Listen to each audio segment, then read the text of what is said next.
नमस्कार दोस्तों। आज हम बात करेंगे भारत की सबसे प्राचीन और रहस्यमयी सभ्यताओं में से एक इंडस वैली सिविलाइजेशन, जिसे हड़प्पा सभ्यता भी कहा जाता है।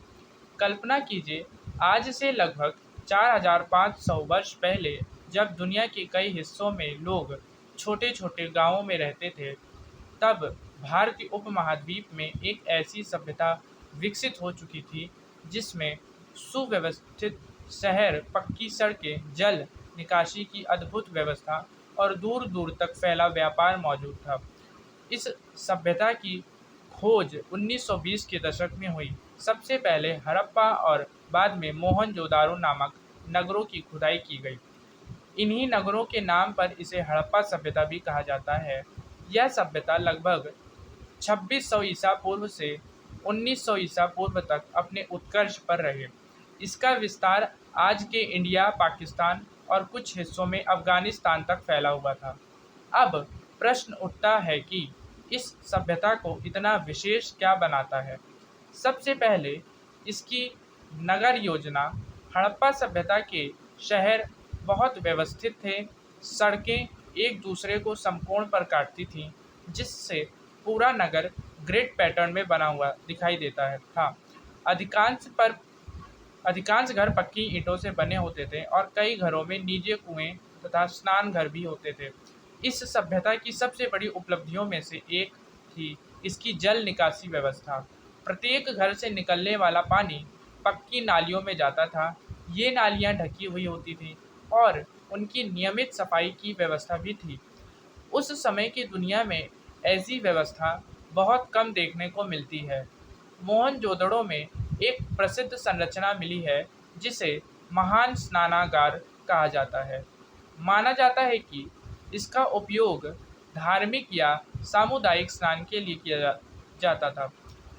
इसकी बनावट से पता चलता है कि उस समय के लोग निर्माण कला में अत्यंत कुशल थे।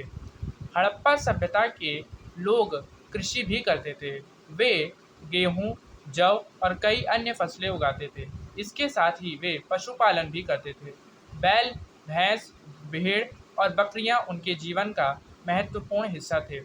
व्यापार भी इस सभ्यता की एक बड़ी विशेषता थी।